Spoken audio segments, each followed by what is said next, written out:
So this is Baruch Fleischman here at the Tikkun Elevator Kollel on the first day of the week of Parshas Mishpatim.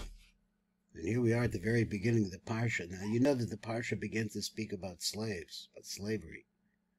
But unfortunately the Zohar doesn't go the same direction because it says that what the secret of what the Torah is really talking about is over here. So let's find out where we're at. So we're going to start right here and just read the top. Then you're going to read the Matok Midrash. And then underneath the Matok Midrash are 3 paragraphs that really describe the concept of Gilgulim. So the Zohar says like this. These are the words of the Zohar itself. It's a pasuk Rabbi Shimon, V'Amar Rabbi Shimon began and he spoke. Ve'ilach Mishpatim, and he quotes our Parsha. Asher tasin lepeneichem, that you should put before you. Targum, so there's the Aramaic translation of these words. Va'ilin, the Yanaya, the Sadak, the Mehum. These are the dinim that you should place in front of you. Ilin, Inin, Sidurin, the Gilgul. But then the Zohar says, but we're not talking about just laws. We're talking about the orders of reincarnation or recycling of the soul. Dinim, the Nishbasim. These are the dinim that come after our neshamos. Danu kol chad v'chad l'kabel onshe. That every individual has dinim that are designated for him, and each one will receive his own punishment. Now, this idea, we're in a time, as we understand, it's a time of shovavim. It's a time of doing tshuva. It's a time of coming close to Hashem as we can and begging for his forgiveness. Let's come over here and see what the Zohar says. We'll start and we'll read the Matok Midrash again, and then we'll come down to read this part down below, which is going to get it started in the concept of Gilgul. So it says, the Zohar says, Pasuk Rebbe Sheba, V'Amar Rebbe Sheba began again. Oh, here we are, right here. Ve'ilach Mishpatim asher tasim lepenechem, and these are the rules that you should place before him, the dinim.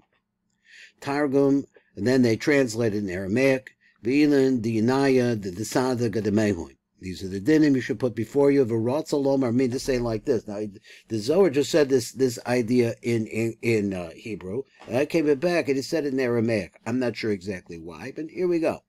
Elon, Inin, Sidurin, the Gilgul, but what we're actually talking about.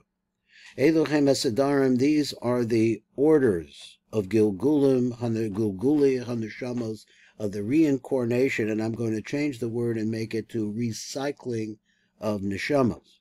Now you'll see over here that he uses the word neshama sometimes he uses the word nefesh. Nefesh usually refers to those physical things that have to do with our bodies, and neshama is a much deeper idea attached to it that really talks about the light of the Ein Sof Baruch Hu on a higher level. So Elohim Hasidarim shall Gilgul neshamos, shehem dinim de nishbasim. These are the dinim that apply to the neshamas. The hizdanu kol chad v'chad the kabel onshe. That each individual has this directed at him, these dinim, in order so that person should be punished. Hadinim v'ha'onshim shal neshama shenidonu kol achaz v'achad bechem the kabel onsho. So each one of them has to be able to receive its own punishment. And he said, what punishment are we talking about? Besoda Gilgul. It's the secret of the recycling of the person's neshama. It's done al seder hanachon, in a proper order. Hamegil l'kol achas kefi cheto kedei lihizdakek, and the order of how the Gilgulim can work on any individual neshama according to what the person has done in his life. And it's necessary to be mizgagol again and again, to be recycled once again, in order to be able to come. Nizdakek means to be purified. These are the rules that you should put before you. Kodesh Baruch Hu, Amar Moshe, he said to Moshe, Eloch HaSodos. Now let me tell you what the sodos that we're talking, as we said before, or maybe I did, maybe I didn't, I don't know. He said that this is talking about if a person sells himself as a slave, right? The person winds up going into becoming a Hebrew slave and goes on that direction. Over here he says it's really talking about Gilgulim. So he says, Amar Moshe, Eloch HaSodos shal Gilgulim, asher tesada v'tegala d'vnei Yisrael, that you should organize and you should place them before the Jews. So, Kosev of Ramak. Now, the Ramak was a teacher at one time of Chaim Vital and of the Ariya Kodesh. So he was the Ramak, lived about 500 years ago, maybe 500 or 600 years ago. So he says, Kosev of Ramak, Rabbi Moshe Cordovero. Kodim Shenitnaz Babir Maimazas. Before we get into this, he says like this. Rosh Nifrosh Ma Inyan Zecha Nikra Gilgul. So let's come in and let's talk about the concept, this recycling of souls called reincarnation. Gilgul hu al beis panim. There are really two different ways in which we understand the Gilgul. He said, one is a righteous person. When he says person, let me change the word. That is, the neshama was righteous and quite pure when it was created. In order to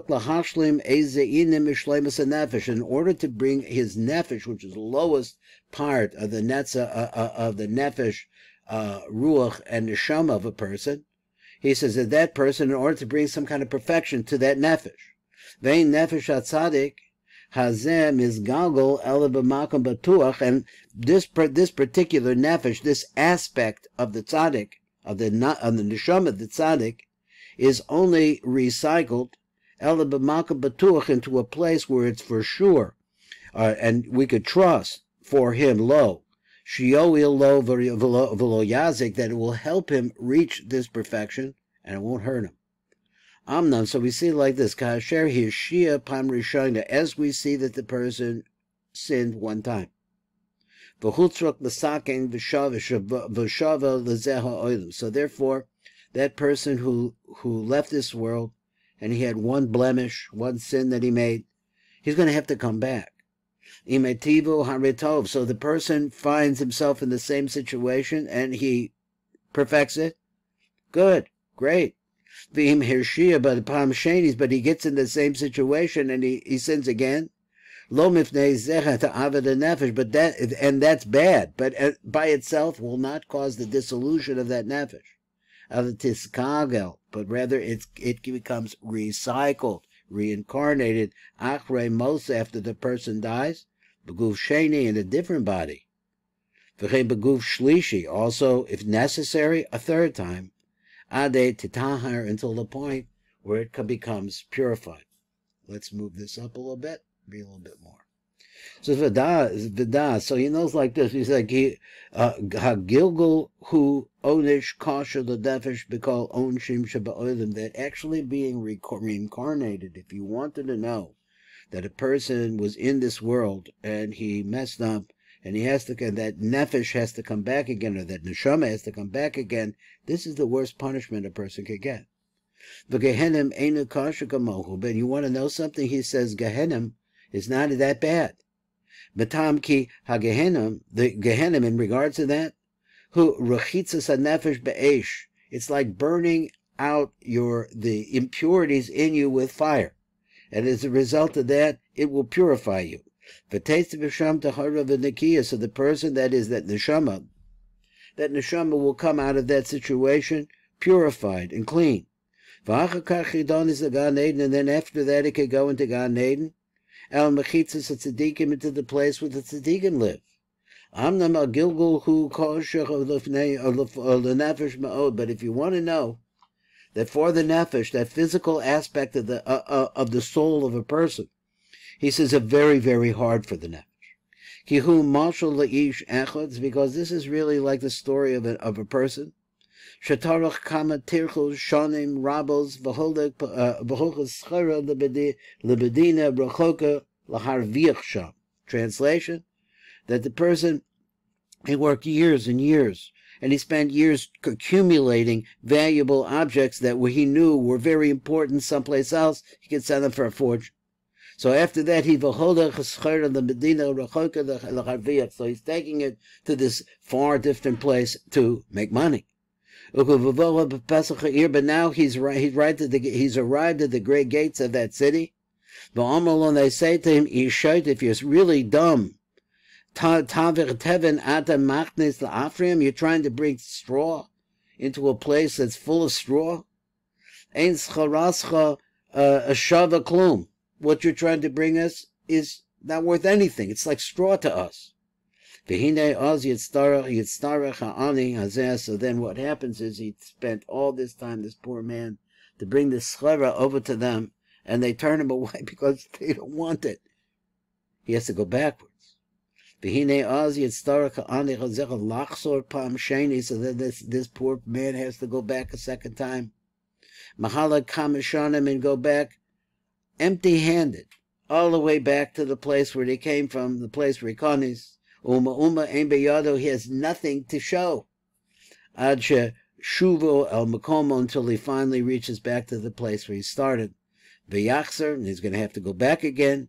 And he's going to have to bring the food or the sustenance or the merchandise, whatever it is, what they said that they wanted.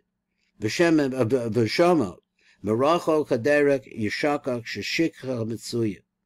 So this is an idea that he has here, and I'm not sure really I could place it in my own mind, but he says that along the road, it's a long road, he starts to forget what he's really trying to accomplish. He says because forgetfulness is part of the whole deal. We don't know who we are. We forget it. So let's go on. This is really what happens to the nefesh of a person. When that person has to be judged, what happens to it? The person came, that is, this nefesh came into the world. The nefesh came in and was dwelling here, let's say, for 70 years. And so he gets involved in all the different kinds of amelus that you have to do in this world, the work and the toil that you have to do. And then he's gone from the world. He's now in the cemetery. So he's now standing, that nefesh is now standing for the Most High. So he comes to the gate of the Gan Eden, and they answered him at the Gan. After the Ikonis, you can't come in. Mi she'ein biyado kach v'kach. If you don't have this and you don't have that, it's the same story about the merchant. In other words, you did averas, you didn't do mitzvahs. What do you have? Or maybe you do have mitzvahs, but the averas are not cleansed. So then he's pushed away, and he returns back into this world. And it would have been better for this person that he should be able to receive from over there oynish begehenim, that he should go to Gehenom instead of having to come back again. Then the person will become purified. And he'd be able to come in and enter in. Let me just see if I can give myself a little bit more room here. So he says, Panei HaMelech will come before the Avi, who's really his father. This Gilgul Pam Shenis, and he will not have to come back a second time. Why? So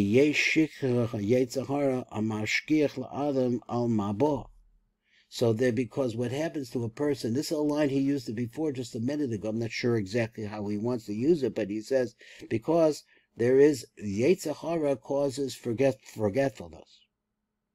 So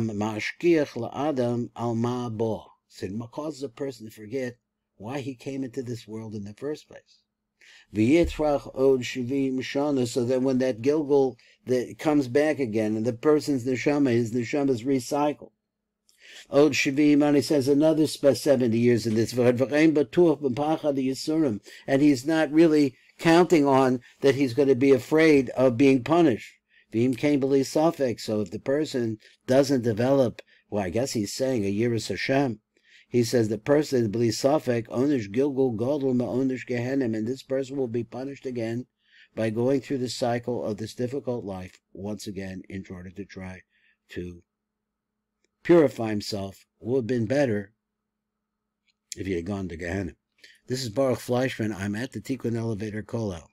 This is the first day of the week of Parshas Mishpatim.